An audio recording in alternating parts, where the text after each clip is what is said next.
connecting. Give us a moment. Everybody's connecting. Of course, the last one to tell me it's connecting is LinkedIn. It's always something. All right, we'll give it 1 second, and then we'll get going.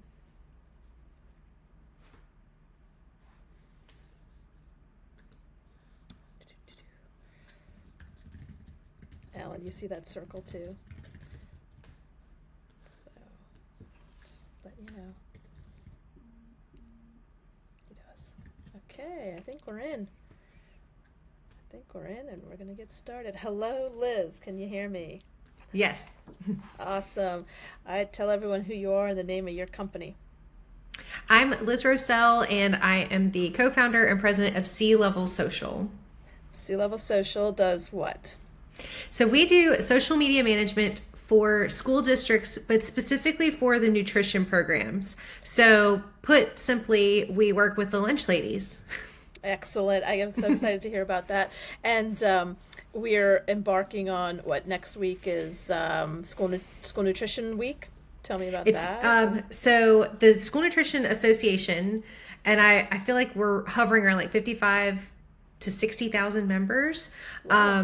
The numbers dipped due to COVID, but working to get them back up. But so the School Nutrition Association coordinates some holidays throughout the year, and there's National School Lunch Week in the fall and National School Breakfast Week in the spring. So in March, there will be National School Breakfast Week. But next week, most of our clients, we work with almost 100 nutrition programs across the country, and most of them are all celebrating next week. They always pick a fun theme for the cafeteria's staff to get excited and decorate and everything. And this year the theme is Taste the World, which has been really fun because it's, a different country every day.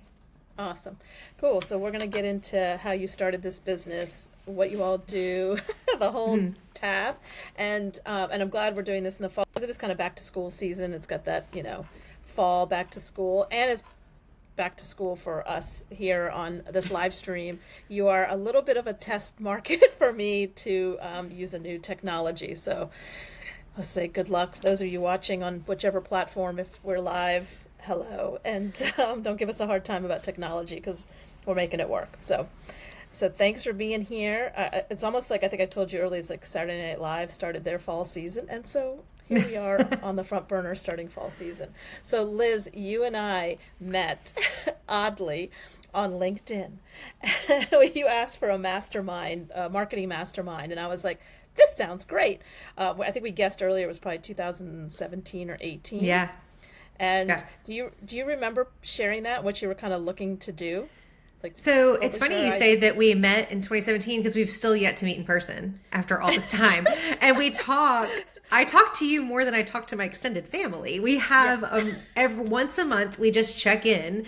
And it's, so what was happening was I went through a transition to a new company. I was working with a software company that worked with school districts.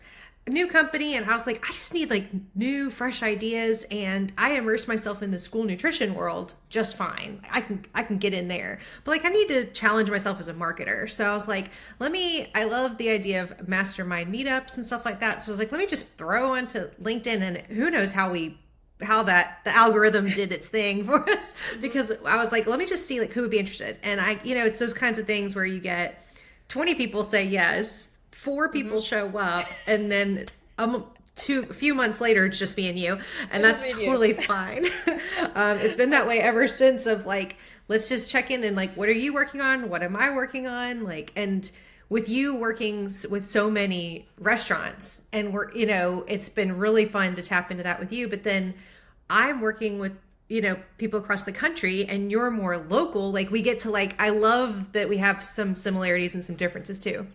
Yeah, that's what I was, when you posted it, it was similar. I think I was early in my business, early-ish, I would say, and to keep that creativity going. And to be honest, like, you were a little bit like, I'm going to say newer in your career versus where I was in mine. So I felt like you were giving me a lot of like, hey, have you tried doing it this way? Which I think a lot of us who have been doing this a really long time, we need that fresh perspective. and you're constantly, you're like, have you tried this? Have you tried that? And then whenever you've had sort of challenging clients or even, sort of HR type issues, I'm not an HR professional, but I've led many a team. So I think between the two of us, we've been able to come up with creative ideas, solutions, and I love that. So anybody watching, like, you got to have your people. Just find them somehow. And we have a standing meeting once a month. We talk while folding laundry. We talk while doing dishes. We talk while, while your kid is playing, and we just figure out a way to kind of, to make it work. And I love that. Mm-hmm. So let's go all the way back. So University of North Carolina at Wilmington, correct? Yeah. Yes. School. It was, my walls are teal for a reason. But it's also the C-level social colors. So yes, I went to Cameron School of Business.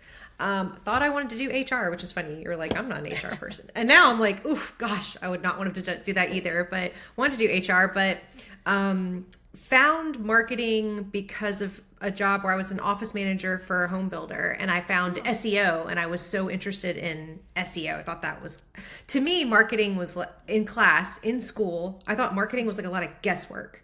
I didn't see the strategy. And then once I realized, there's actual, reasons to do these things they're doing.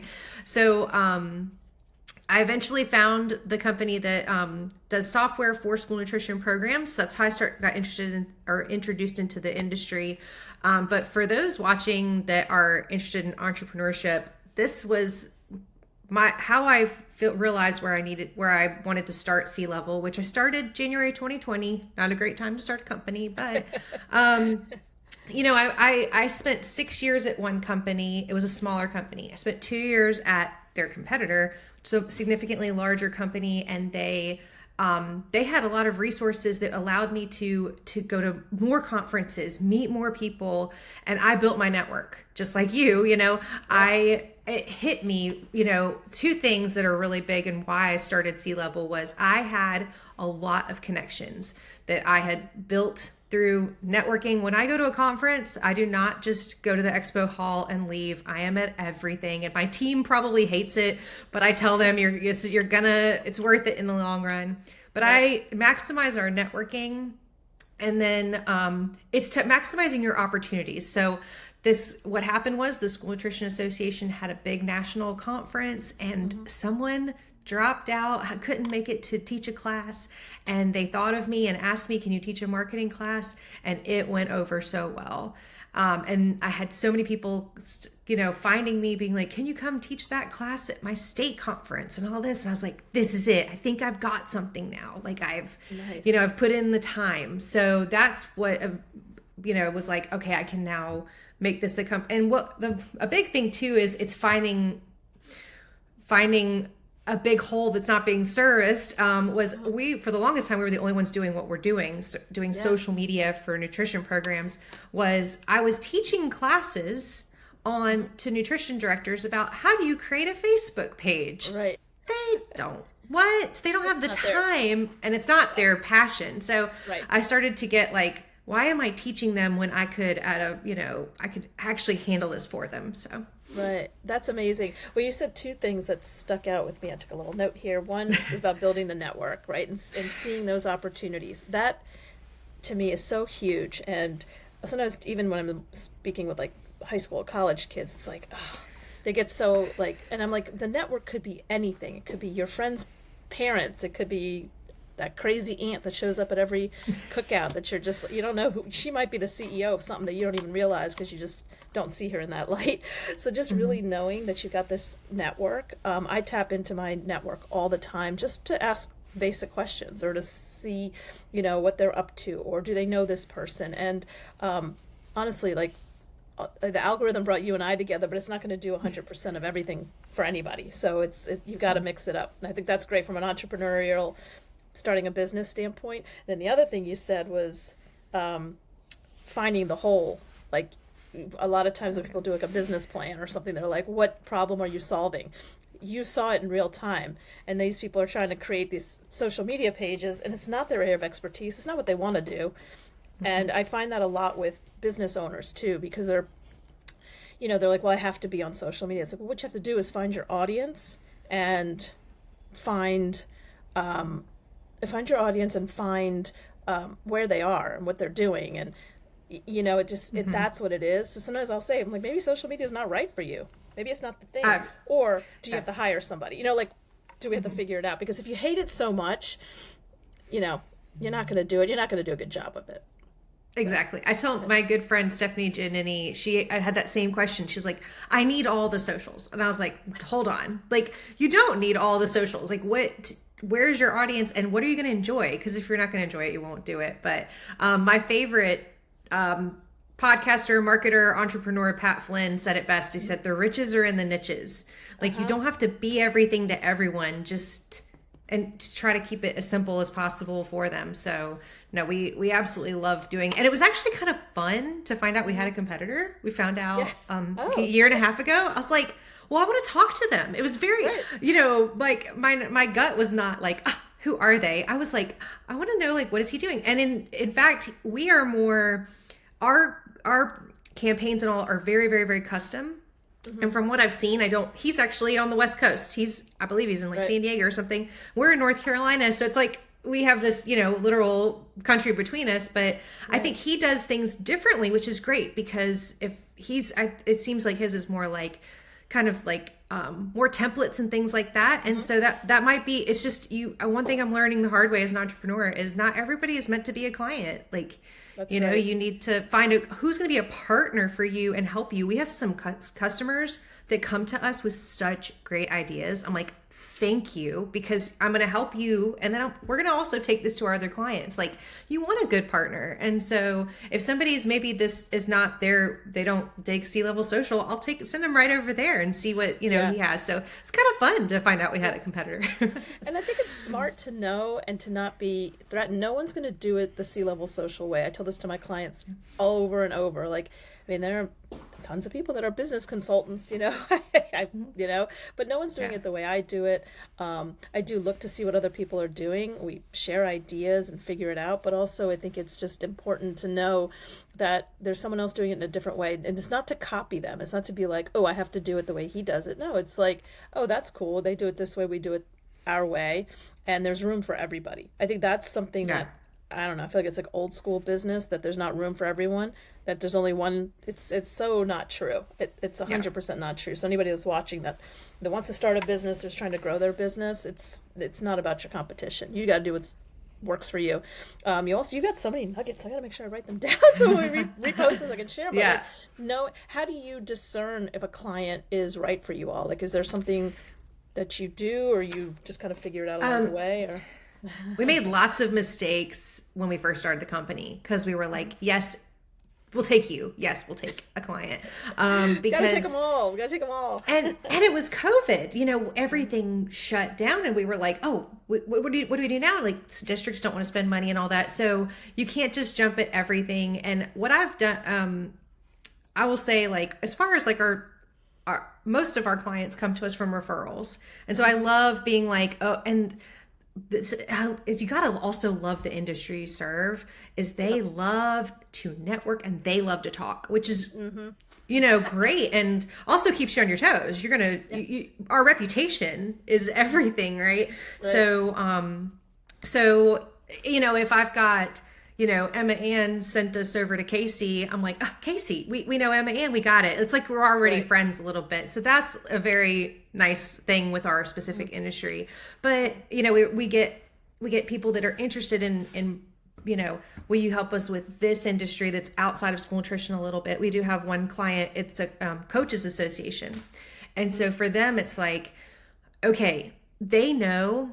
And this is like, I'm so transparent. I'm like, look, they know that our expertise is school nutrition. It is not coaching high school sports, right? We're also all female staff too, I gotta say. I mean, nothing against, no, obviously we can know it, but it's not necessarily, our thing that we're into, right? But so we'll tell them, like, this is not our thing. So meet us halfway. Like, tell us, explain things a little bit for us if we need it, because I don't know all the acronyms and stuff. But if you help us, we can definitely take that message and make sure it's seen by more people and all that. So I love that. And if something needs to be tweaked, let's just talk about it. And okay. And then we actually took our very first client that is the school district, not the nutrition program, but the district. And we had that very conversation with them, was like, you know where we're at, but let's work on it together. And we actually, they wanted to just, they're like, hey, let us just pay you for the whole school year. And I said, actually, I want you to only pay us for half a year, because I want us to stop halfway and go, okay, what are you getting? What are we getting? And I don't want you to be overpaying for next to nothing. And I don't want to be doing 50 posts a month if we're down here, you know, like, let's look at it together throughout and find ways to be efficient. That's one thing I always tell our clients is like, help us. If you can help us be efficient, we will keep that cost low happily. Right. We want to be efficient. We don't want to be back and forth in your inbox. So it's just having those conversations, which when you have great people, it's not awkward at all or anything like that. You definitely learn to stand your ground a lot too. And it's that's a very, I don't know, that's a practice of like bigger companies or companies that have been around for longer, is to like survey your clients or whatever. But you're just basically saying, hey, let's just take a stop at 6 months. Because again, it's easy to say, well, we're going to get paid for the whole year. Awesome. And then 6 months in, one of the two parties is sort of like, ugh, I'm not sure. Yeah. And it makes it really uncomfortable. So being able to just say that right up front, say, we're going to stop at 6 months. We're going to see how we're doing. We're going to assess. Again, I think a lot of smaller companies are just so in the like, go, go, go, that they don't want to take that stop. And I think it's so smart that you did that. Really There's cool. one Very other person I speak to once a month. His name is Donald May, and I worked with him at Horizon Software, and I still talk to him too. And he told me, he said, everyone is a referral for you. And he's in sales, right? He's like, that person could be out there talking bad about you, or they're talking great about you. No matter what, someone's out there talking. And so, I don't want someone to be like, oh, I'm in a contract with C-Level and now I'm stuck with them until May. Like, I don't want you. No, I don't want that for you either. So you want, and if they're not going to be out there that going to be over the moon happy, then let's talk about it. Let's fix it, or we're not the right fit. And that's okay too. Cause I want it to be right for both of us. Yeah. And what are you seeing that the lunch ladies what are you seeing that they want to talk about? Like, I know it might vary school to school, but what is the thing that they're trying to communicate to, I'm guessing, parents and students, right? That's pretty much their it's so funny, and it changes by region. Aspect too is you've got some districts. I won't name any districts, but let's just say I got this one district, the director called me and they were like, my parents are freaking out because I'm serving their kids a donut for school. And it's this whole grain donut from, from a very great bakery and all that. And it's like, we're handling this conversation of like, how do we educate parents on that these meals, the thing that they struggle with is people not understanding how school nutrition programs run. So no matter what the district, what the demographics are, they still they're like, if people could just understand why we serve what we serve, that would be phenomenal. And that they have to meet menu regulations. They have to be within budget. They're all hiring. They're all low on labor. And they have 20 minutes to get these kids in and out of the lunch line. Yeah. So it's about combating and preventing the negative stuff of, people thinking, this food's disgusting, It's like, look at the parameters we're working in, and we are doing our best, and they're doing phenomenal. So it's more about educating is the thing that they love to hear that we're posting for them. And so when there's a theme like that, like you said about Taste the World, that must make your team kind of get excited about what's possible. Because it's a little different than just a regular. Yeah. And I love SNA, the School Nutrition Association. They send you a brand kit, logos, all that. So you get to everybody gets to build this theme, and hopefully those watching might get to somehow see it in their feed at some point next week. But there's the campaigns do change. The nutrition programs get really into Thanksgiving, so we'll have Thanksgiving posts coming too. So that's fun. Yeah. I mean, it's funny. I think when we think back to school, we're like, oh, the school lunch, and I think that's just it's a common, I don't know, trope that we just kind of go with. It's like, oh, the school lunch. But I mean, some of us that are of a certain age, that fondly remember that Friday pizza or that, or getting that paper menu that your mom would hang on the fridge and being like, all right, what's going on here? So, I think that there's something really kind of cool about how you do that and how you're trying to just highlight what they do and what they go through. I mean, when I was in culinary school, I was in the pastry program, but the culinary students had to make us family meal based on a budget. So they had X amount of dollars to cook for all the rest of the school, and they were culinary students, so they're trying to like impress us, but they're also trying to be like, you're all getting chicken and rice for the next 6 months, so get ready. Yeah. But I remember just thinking how, and I don't know the exact number that they were allowed to spend, but it was very low. And we were like, man, they're really trying to make it work. So imagine that even probably lower, and at a high school, middle school, whatever. That's a high pressure job, really. They're lowering sodium limits. The USDA lowers limits, makes the limits more restricting, and then it's like, oh, this food's bland. What do you do? Like, how can I season this without adding calories or sodium or all that? So they really do, we can make this food as healthy as you want it to be, but can we make it for a couple dollars a tray? And are the kids going to eat it too? At some point, the nutrition directors just want those bellies full. You know, that's what they really want. And it's like, you're feeding, so like you said, feeding all these kids in 20 minutes. I mean, that's just insane. It's like, move it on out. Let's go. They barely have time to even digest it. So. I will say the most fun thing for us is that the cafeteria staff, we always say this, is, they're very much forgotten, right? Teacher Appreciation Week, we go all out, right? Mm-hmm. Everybody knows the principal, you even know who's in the front office, but cafeteria staff, they're in the back. They have their own entrance, exit. They're forgotten a lot. And so when we get to take their pictures and post their pictures and give them photo credit on social media of like, this is what, Jada and her team made today, like they get so much pride in it. So that's the most fun is like, otherwise who would know? No one would know unless we post these pictures. Yeah, totally. And it's an underappreciated job, right? Just like, meanwhile, they're feeding your children, so you might want to kind of appreciate them a little, or kind of be nice to the lunch folks, Is there? So when you started going to these conferences, you said that's kind of where you learned that there might be a niche for me, a little spot for me. From that moment, like, how hard was it to kind of convince people? Like, what was it like to sign up that first client? So you know why this is such a great question? All those contacts I mentioned, they weren't clients. They didn't become clients. It wasn't like my friends signed up.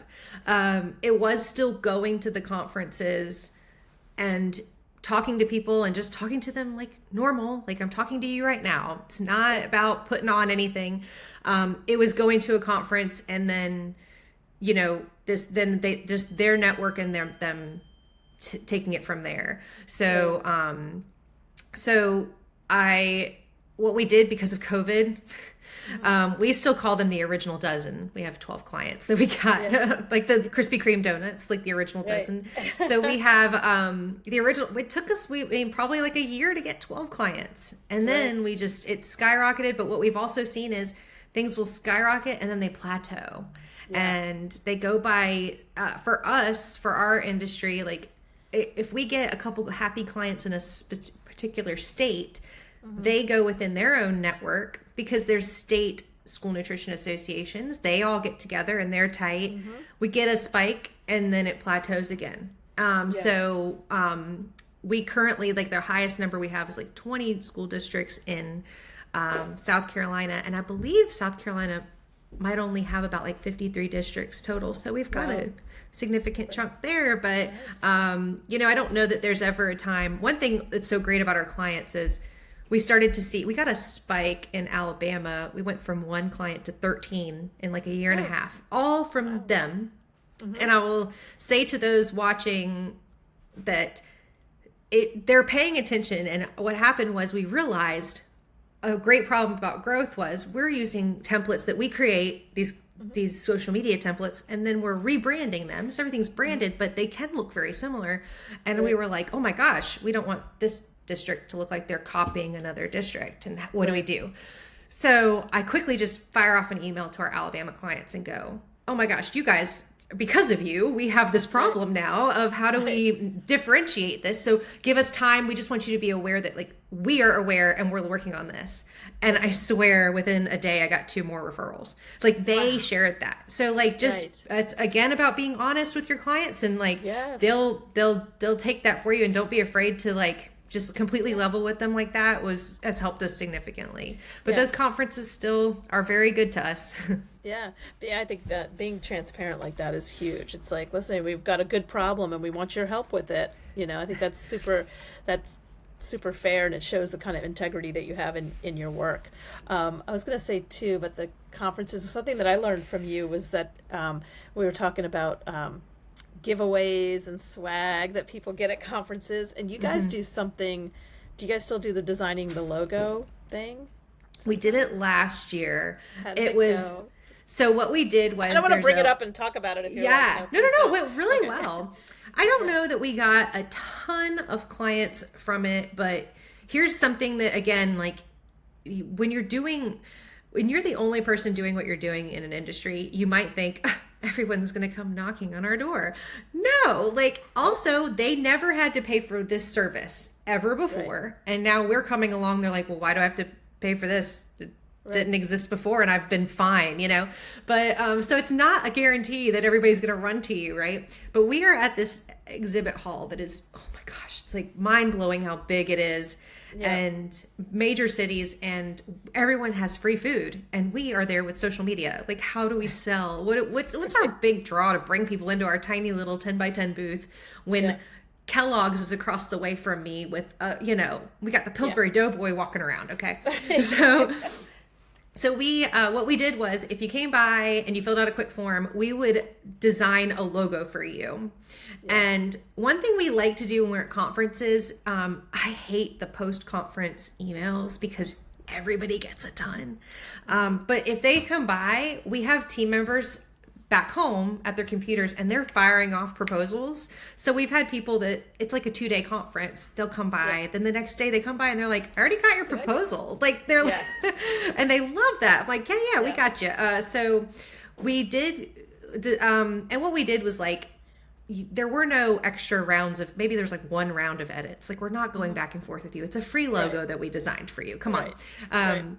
But it did help, we got some people that maybe even came back like a year later and they wanted to be a client. We were like, we know you, and we'd have a logo already kind of started, and then we'd work with them and for our clients as many, edits as needed. But that was a fun one because the people that wanted it, like at least if you came by, you weren't coming for like a free t-shirt. Like if you came, you were interested in branding. And if you understand how important branding is, then you might be a great client for us. Yeah. So I think that's really smart also, because the reason I bring it up too is that you said at the beginning about these conferences and how you have a plan when you go. Like you're not just standing behind your booth necessarily, or you're not, you're really strategic about it. I think that is so smart. I mean, so many people, I've got clients that have gone to like the Fancy Food Show or the Natural Products Expo just from my days at Whole Foods, or when I worked at the commercial real estate, this big conference in Las Vegas, and it's like, got to have a plan, or else you're just, I guess if you work for a big company, it could be a big boondoggle and you just go and have a time. But if it's your business, you have a plan and a strategy of who are you meeting with? Why are you meeting with them? What are we doing here? Why are we here? And how do I get in front of more people? And so now you've built up that reputation where you're asked to do presentations and you're asked to be part of it.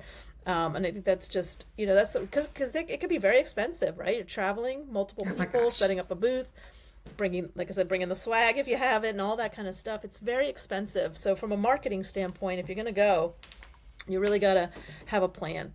And again, unless you're with a big company and you're just like, in Las Vegas, it's like, even that's not great. Right.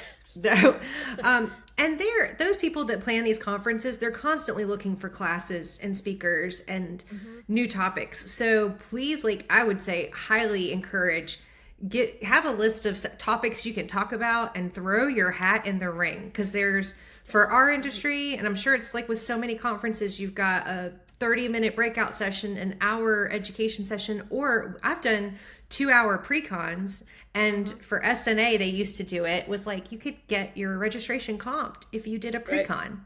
And I got 2 to 4 hours in a room with a bunch of people that I got to like get to know and work with. Like I'd be like, give me as many classes as you want. I'll teach. I've been to some where I've done every time slot. They had like, basically it was like the people taught the same class 4 times and people were like rotating the rooms. So I've done that, but, and then I've been asked to do a keynote and I'm like, I am not at keynotes, but I've done them. And so you don't know. And for people that don't love public speaking, I don't love public speaking, but when you know your topic and you're just trying to make it simple for people, it really comes across. How did you build that muscle of being okay with the public speaking? Only because I knew my topic. Only because I knew marketing, and I look back at some things and cringe, but for sure. But it's just, that's, if you're passionate about it, you get up there and you make it, and it's fun when I'll tell you like a semi-horror story was people love Canva, right? They love Canva. It's easy. And these nutrition directors and all, even if they're not social media folks, they might need to do a flyer or a menu, whatever. Yeah. I did one time and it was all like more advanced Canva techniques. So trying to challenge everybody, and I'm getting blank stares until the very end when I show how to make a QR code in Canva, which is just you copy paste the URL, and the whole room lit up and I was like, are we good now? Like, it took the end. It was the last thing I showed too. So you're gonna have bad ones. Yes. But it's you can only get better. I've given jokes to my team when they went out and spoke, and I'm like, say this line here, and I got the text. It's like, the joke bombed. I'm like, sorry. So they're looking for speakers. I can't say that enough. People are looking, like, what we need, new people. It's always after a while it'll be all the same. People talking the same thing. It's funny you say about Canva, because I am not a Canva. I barely can use Canva. I don't know what it is. I think it's years of having a graphic designer, like literally the next cubicle. So I was always able to be like, ta-da, here's how I want it to look. Or we're doing this thing, and they would kind of know, and their instincts are so good. So I started using Canva one day, and one of my old designers, Marion, if you're watching, she saw me, I posted something. She's like, who designed this for you? I said, I did, all proud. She's like, it really won't take me much time to fix these things. I was like, hey, I'm really good at this. Yeah. But they give you too many options. So as someone who's not a designer by nature, all the options, I'm like, 14 different fonts in one post. Yeah. Sounds great. She's like, doesn't even look like your brand. I'm like, nope, it sure doesn't. Nope. So Canva is good for people who can take the time to just manipulate it and play with it. It is easy, but for someone like me who's like, I know what I'm good at, so I figure I'm just going to stick with that. Which is go ahead. Yeah. I was just thinking about the how you're saying that Canva's not your thing, but like we one of the classes that we're going to submit this next year for the next national conference for school nutrition is taking our clients' best ideas that they've requested and show off, like, this is like I forget, Ariane my business partner had a great title for it, but that was her idea, was like, here's what our clients have even said. So even if you don't have that knowledge, like you have, like we've talked networks so much, you might be able to be like, this is the top things I'm seeing, you're just observing. So don't overthink what you submit either. So that's great. That's great advice. And also, again, back to being a small business owner or mid-sized business owner, you don't have to do it all yourself. Like, there are either tools out there, there are people. So if there's, so you're a super efficient person. I think that's because that's the kind of work that you have to do. Are there tools and things aside from Canva that you guys love at C-Level Social, or anything that you're into? Because you've taught me about a few. So we could not live without Trello. And I think you use a similar tool. I use Asana. Asana. Yeah. We could not do what we do, because my inbox is communicating with clients. That's it.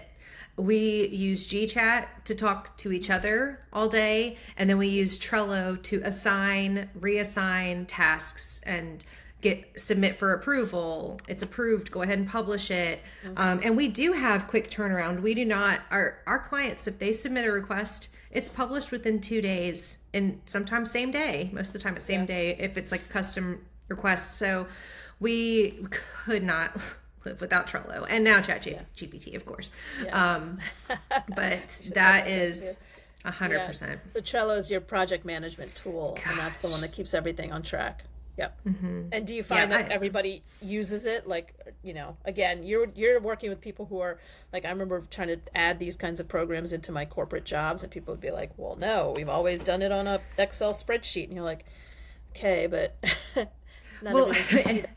So it's funny you mentioned that, because like I tell people about Trello and I'm like, look, if you wanted to use it for yourself, for like, let's just say you like volunteer, like my daughter's school, I'm managing like a little fundraiser party. I don't know that I'd take the time to plug all that into my Trello. It's just me, right? But working with a team and being able to assign that to Gabby to post, and Gabby needs help, so she can and we track all of our, which one day we'll have the full integration with our Gmail where the email could be attached to it completely, the whole thread, which we do have a lot of great power-ups in it, but in Trello. But anyway, just having a record of everything. And so if something goes wrong, it's like, go back to the card, what was assigned, what wasn't clear. And, if something goes wrong, I'm never like, I'll say never. Sometimes I'm, but my first thing is like, what happened, and let's just make sure it doesn't happen again. Like, so we have like so much record keeping. It's not, things aren't in people's inboxes. Like if I'm out, like this is a big thing is, I'll be at the South Carolina conference this week. So anybody can look at the cards and see what needs to be done. I can easily reassign things.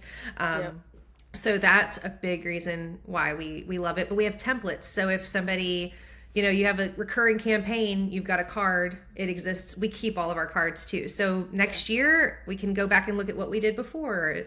A million reasons why we absolutely love Trello.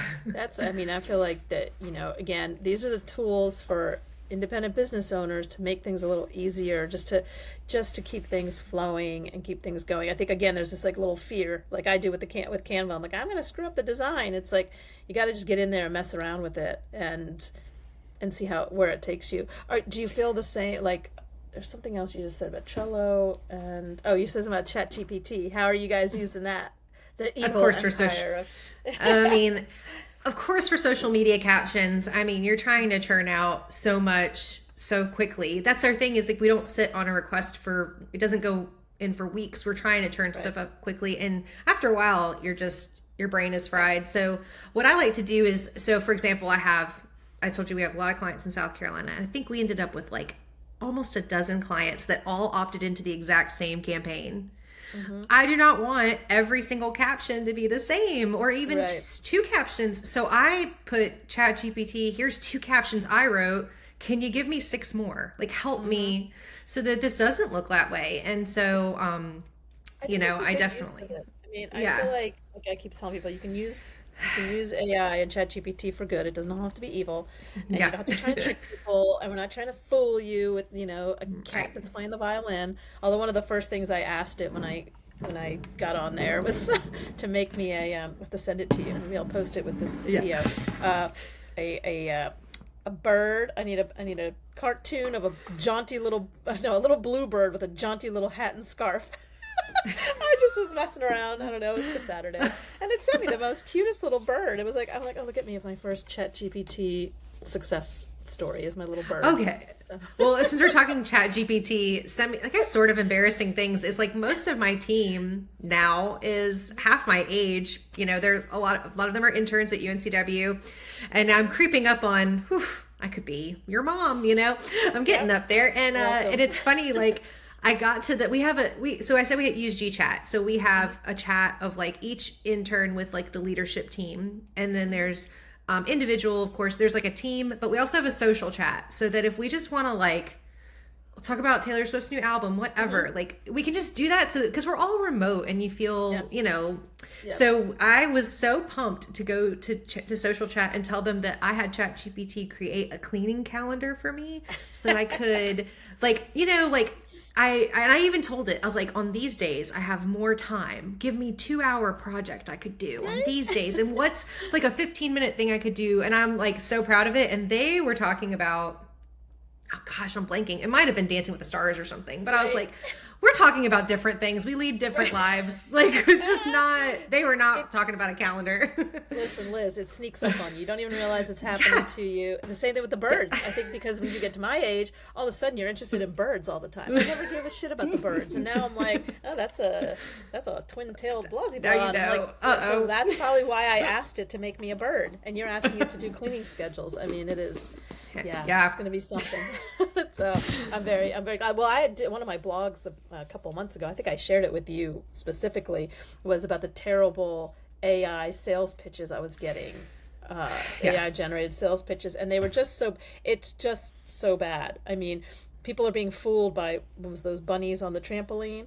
Yeah, you don't think I'm going to be, you think you're going to fool me with like grammatical errors and weird things that you pulled right off my website that you're sending back to me. It was like 5 or 6 in a row. And I was like, this is really bad. Like I get a lot of bad sales pitches. It's fine. But it was so obviously that some tool created this for you. You didn't proofread it. So again, I don't know how many good points we've had today, but my other good point is if use it, just read what they write. Read it, look at it. Does it sound like you? Does it sound like a human? Because it's not going to put your flair and your soul into it. But that just don't send sales pitches like that, please. No, everybody, no, do it. So, no, yeah, awesome, absolutely. Well, cool. I'm going to go because we're about almost to 6:15. Okay, I do want to ask way back. Were you a kid or a teen who had a job? Like, did you have a first job back then? I got my worker's permit, so I was ready apparently. And I've heard somebody said it recently. They were like, "Don't get a job. You work the rest of your life." Like, and I was like, "That makes sense. Why did I rush?" Can I say I had a job, Cole's Frozen Custard. It was a burger and frozen custard place for 3 years through high school into college. But my first official job, my parents worked at it was like a company that took all the linens and things from like linens and towels from like restaurants and hotels, wash and clean and goes back and all that. And it was summer. So it's summer in North Carolina. So it's 100 degrees, right? And I did it on the weekend with one of my very, very best friends. We're still friends today. We're 15. And we were taking the linens off of the trucks and sorting them, and they have been in restaurants and they have been sitting for days, and it's hot and there's no air conditioning. That smell will live with me forever. So I've decided that I think everybody's first job should be really bad, so that because I went to do fast food and nobody wanted to take out the trash. I was like, I will take out that trash. Like it's nothing. So if your first job can be, and I just did that on the weekends in the summer for a little bit. That one was like, oh my gosh, like what and how. Yeah, it's like that guy that had that show, the Dirty Jobs show. It's like, do that once summer and then you're kind of done. I feel the same way, I feel about restaurant or retail. You have a job where you're dealing with the public or doing something that's kind of uncomfortable, because then you'll be so much kinder when you're out in the world. It's true. But that's a funny one. Definitely. And then your first out of college job, like first career job, was that with software or was that again like networking and all that? I was waiting tables and had a great night. I was on point, man. I was just really on it, and it was a group. There was like a small bar area, so I was like cocktail and had tables or whatever. So I'm waiting on some gentlemen, and this guy just goes, "You're really good. What are you doing here? Like, he goes, what do you want? What do you want?" And he worked for he owned a roofing company.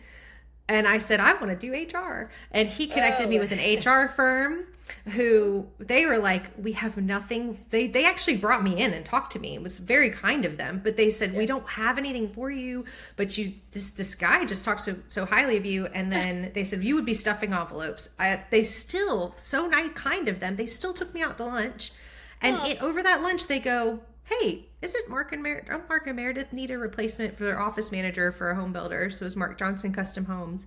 And that's how I ended up being an office manager who did not know how to reply all on an email. I'm sure they hated me those first few months. Right. You know, I went from waiting tables to being at a desk all day. And so I was office manager for them for, I believe it was 2 years. Do you ever think back though, sometimes like that those jobs where you're like, I have no idea what I'm doing, and then you figured it out? It's like, I don't know how that magically happens. It's not magic, I know. Like you work for it, you look around, you observe, but sometimes when I'm working with the high school kids I've worked with who are like getting their first jobs now that they're getting out of college, and it's like, it will feel like you have no idea what you're doing. But eventually it's just going to click. It's just more learning. But I think back to some of those jobs, some of the things I did where I was like the photocopies and I don't know, all the checking the mail and then making sure the FedEx got out by the last FedEx. And if it didn't, haul an ass to the FedEx whatever place to deliver something. I'm like, what am I doing? But I thought this is my job. This is so exciting. Yeah. So, you know, we've come a long way for sure. Is there anything else that you would want anybody who is kind of starting a business or running their business, that a little reminder, or anything that you feel like you didn't cover? Because you did give a lot of really good points. So. Yeah. Well, let me share that one thing that I didn't love about a past company that I worked for was there were a lot of reorgs. I felt like, oh, we're doing another reorg. And I can't tell you how many we have done at C-level. So we have done, you know, we started off with, it was Ariane Branch and myself. And then we got a couple of interns. Then we've got like a team of interns. Then the interns they're graduating and they want to stay with us. So now we've got full-timers. Right now we've got, I think it's like split down the middle of half interns, half full-timers. And my tasks have even changed. Like we're constantly switching things up. And I know that's like one of my big gripes that I had about another company, but you just have to be ready and talk. You can't do it all in your head. So Trello, we love it so much. We have cards that are like, plug this here until we have a meeting and let's talk about it. And I read the book is Scaling Up. Can't recommend that enough. Okay. Scaling Up. It said, like, do not ignore your middle management. And that's what people do so often, and you can't. And so we have leadership team is Ariane Branch, Maddie Pullen, and myself. Maddie was our first intern. We're the ones that are, up here, but now it's like, hold on, we need to get out of this, and we need to pull in. Allie O'Brien has been with us for a very long time, and she's training our interns. So we run things by her. So don't be afraid to like start pulling that in. Our reorgs they've been good to us, and we're always, we're always learning together, and they get it, and they can be honest with us about, all right, let's talk about how is this working, and frequent check-ins and such have been really helpful. Right. Yeah. And it's true. It's like when you're in the corporate role, you're like, why do I keep doing this? Then you start your business and you're like, oh, because also like the delegation, right? And you have to trust that these folks are going to do the thing that you want them to do, and they're not going to do it the way you do it. And that is, I feel like, such a hard lesson, because you're just like, I would do it this way, but okay, they came with the same result. They're happy. The client is happy, but I know they're tired of hearing it, but there are things they ask me, and I'll go, I don't have a hard opinion on that. That means you figure it out. It's okay. Yeah. Then there's other times where it's like, okay, I will guide you on this one a little bit, but at the end of the day, and now it's to the point of, it didn't take that long. I too fought delegating for so long, but it didn't take that long to where now I'm like, if Allie said it's okay, it's okay. Now if she stamp, her stamp of approval is mine. And so I was surprised, because I thought it'd be more of a learning curve, but especially because they started as interns with us, which was phenomenal. Love working with interns. They want to do well for you. Right. So if I can't, and it is hard. The last thing I'll say is, unless we keep talking, is that, you think about hiring an intern, it is the time and training them. Yes. And then it is, okay, well, I've trained them, and now am I going to lose them or whatnot? And so SOPs, I feel like most of 2024 was creating SOPs for us. Yes. Yes, They're I did the huge. same thing in 2025 was my year of was watching standard operating procedures, how you do everything in your company, everything. We did it for Yes. how we do social media, how we do our MailChimp emails, how we do invoices, how we do all the stuff. And then it's like, and then we can update it. If that doesn't work anymore, let's make a change here. And, I always say if I, knock on wood, if I get hit by a bus tomorrow, somebody needs to know how to shut all this stuff down. What needs to happen? That's huge. Yeah. And that is, it's a little bit of a scary thing when you're training folks, because this would happen again, whether you own a business or not, training people, they're doing a great job and they find another opportunity. It's like, you got to be happy for them. And that's another opportunity for you as the business owner to change things up, restructure, reorganize. Someone's leaving and we got to find another way to do this. So it stinks though. I remember having someone who worked for me who was phenomenal, and she wanted to go to grad school. And I hear my mom be like, grad school? Who wants to keep learning? That sounds crazy. Stay with me. Yeah. She did it, and it was important for her to do. So can't be mad at that. So awesome, Liz. You dropped some knowledge here, and I have I got a text. We're probably not streaming on Instagram and Facebook, but it's okay. I'm going to capture this video once I stop recording. Don't hang up. We're going to stop and then we'll upload. So those of you watching, it'll be on YouTube, it'll be on LinkedIn, it'll be all sorts of places. So hopefully, I guess if they got this far, they know that. So, all right, hold please. Goodbye, everybody.